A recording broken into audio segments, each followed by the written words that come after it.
ჩვენ დავბრუნდით პირდაპირ ეთერში ჩვენი სტუმარია სერგი კაპანაძე, ის ევროპულ საქართველოს წარმოადგენს. ჩვენ საუბრობთ ვენეციის კომისიის პირველად დასკვნაზე.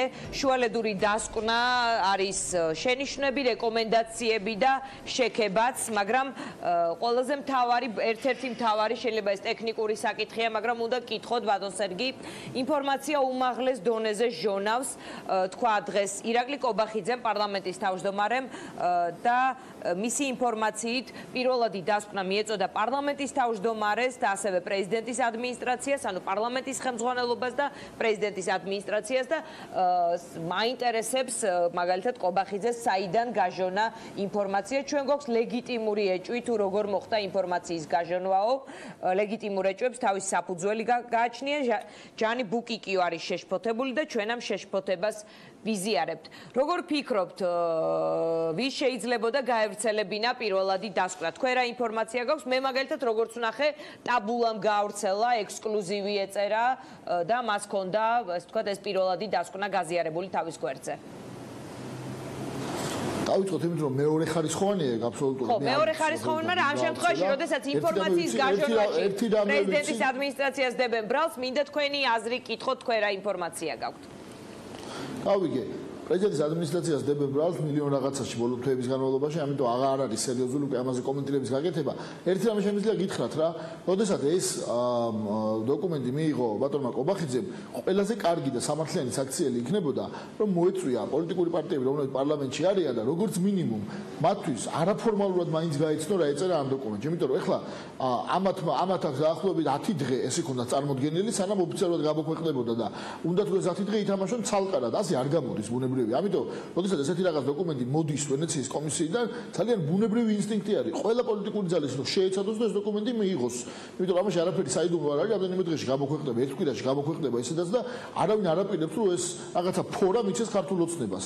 ეხლა ჩვენ გვესმოდა რომ არ გაეჟონა ამ ინფორმაციას და არ გამოქვეყნებია, ისე წარმოაჩენდა რომ აი არიქაო ვენეციის კომისია ყველაფერი მოიწონავდა. მე რაც ვნახე, მოიწონა კი არა, უნდა რცხვენოდეთ უბრალოდ რა დღეში ჩააგდო ვენეციის კომისიამ.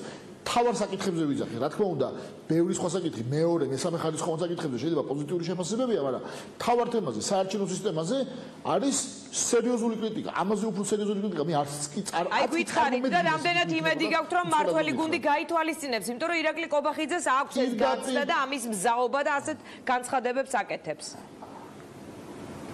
პირდაპირ უწერია ვენეციის კომისიას, რომ რა მოდელიც არის შემოთავაზებლის მთელი კომბინაცია სერიოზულად ზღუდავს საარჩევნო უფლებას. ეხლა ამაზე მეტი რა უნდა დაეწერა. ჩვენ რო ვიძახდით, რომ მუსოლინის სისტემას გავსო, ამას ვიძახდით რეალურად, რომ ზღუდავდა საარჩევნო უფლებას და ანუ ადამიანების უფლება იზღუდებოდა ამ სისტემით და პრაქტიკულად იგივე თქვა. ეხლა რა თქმა უნდა, ის პოლიტიკურ შეფასებას არ ვიცოდა როგორი სისტემაა, მაგრამ რეალურად ეს გაიმეორა. ის შემოთავაზებული მოდელი იყო მიუღებელი. ეხლა რაც შეეხება კონკრეტულ დეტალებს, პრაქტიკულად ვენეციის კომისია ეუბნება ხელისუფლებას, რომ აი ეს ბონუსი ინფორმით როგორც არის წარმოდგენილი გააუქმონ. აქვს მაგალითად რამდენიმე რეკომენდაცია გაკეთებული და მთავარი პირველი რეკომენდაცია არის ის, რომ გაანაწილონ ეს გაუნაწილებელი ხმები პროპორციულად. ზუსტად ამას ვეუბნებოდით ჩვენს. ანუ ჩვენ ვეუბნებოდით, რომ აიღო ნებისმიერი ევროპულ ქვეყანაში არსებული მოდელი აი ამ ხმების განაწილების და ის მიუსადაგონ ჩვენ სისტემა და ნუ მოიგონებენ რაღაც 1920-იანი წლების მუსოლინის მოდელზე. იგივე უთხრა ვენეციის კომისიამ. ეხლა გაითვალისწინებენ თუ არა კიდე ერთხელ. ჩემთვის ძალიან ძნელი სათქმელია, იმიტომ რომ აქამდე ვხედავთ, რომ არის აბსოლუტურად დესტრუქციული რეჟიმი ხელისუფლების მხრიდან. მიუხედავად იმისა, რომ ჩვენ მართლა ყველაფერში მონაწილეობთ, ვცდილობთ, რომ გავაუნჯობესოთ და გავაკეთილშობილოთ ეს დოკუმენტი, სადაც შეგვიძლია დაწყებული პოლიტიკური წნეხით და ხელმოწერების შეგროვებით და პლებისციტის მოთხოვით დამთავრებული ყველა სამუშაო ჯგუფში მონაწილეობით, მათ შორის აი ამ სამარცხვინო განხილვებში მონაწილეობით, სადაც პრაქტიკულად ველაპარაკებოდით ქართული ოცნების აქტივს, მაგრამ იმიტომ რომ დანარჩენ საზოგადოებას გაიგო რა იყო პრობლემები, ამაზე წავედით. და არ ჩანს სამწუხარო ქართული ოცნების მხრიდან ჯერჯერობით ეს სურვილი და мотиваცია რომ შემოვიდეს კონსტრუქციულ დიალოგში. მათ ადგილზე მე გავაკეთებდი შემდეგ რამეს. ავიღებდი ამ რეკომენდაციებს, მოვიწოდდი თავალ პოლიტიკურ ძალებს და ვეთხოვდი, მოდი, აი ეს არის ჩარჩო, ხო? დავსვდეთ და ერთად მოვიფიქროთ, აქედან როგორ მივიღოთ სისტემა, რომელიც ყველასთვის იქნება მისაღები.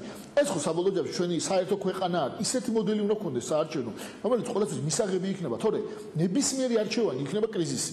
ამათმა რაც შემოგთავაზეს აქამდე იყო რეცეპტი იმისა, რომ ყველა საპარლამენტო არჩევნები დასრულდებოდა პოლიტიკური კრიზისით. აი, სრული რეცეპტი იყო. ბატონ სერგი, ფიქრობთ თუ არა, რომ აი ამ რეკომენდაციების სტატუსი მიეცემა მას და შესაძლოა მართლმა ძალამ თქვას, რომ ეს რეკომენდაციაა და ჩვენი ნება გვინდა გავითვალისწინებთ, გვინდა არა, ანუ სად გაქვთ იმედი, რომ მათი მხრიდან იქნება შენიშვნები გათვალისწინებული? იქედან არაფერს არ გამოუცხავ, იქედან გამომდინარე, რომ ეს პოლიტიკური ძალა არის ცნობილი იმით, რომ იტყუება ყოველ ფეხის ნაბიჯზე. მარტო წინა საარჩევნო დაპირებებს კი არ ასრულებს, ეს გასაგებია, მივეჩვიეთ უკვე.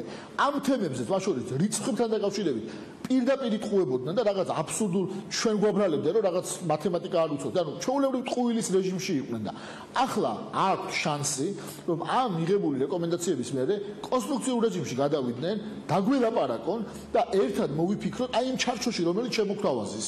რომელიც ხოდაშორის ასევე დარღვევა არის მათი სხვა პირობებს. ისინი თავის დროზე რეგიონულ პროპორციულ სისტემაზე საუბრობდნენ, მაგრამ ამას გადაუხვეს და ახლა მარტო პროპორციული შემოთავაზეს. ხო, კი ბატონო.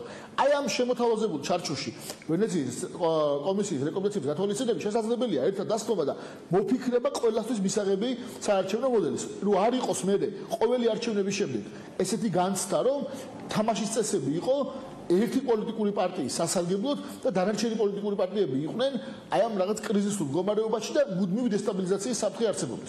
ამიტომ რა სიზამს თუ მეკითხებით არ ვიცი, მაგრამ ჩვენ ვთავაზობთ, რომ ეხლა მაინც ამ ეტაპზე მაინც მithumetes საპარლამენტო განხილვები ჯერ არ დაწყებულა, ხო მარტო კომიტეტებში მიდის, ეხლაც მათ შორის, აი ეხლა მაინც არის იმის საშუალება, რომ პოლიტიკურ სპექტრთან პარლამენტში და პარლამენტის გარეთ ყველა პოლიტიკურ პარტიასთან დასხდნენ და აი ამ შემოთავაზებულ ჩარჩოში შევთანხმდეთ საერთო თამაშის წესებზე.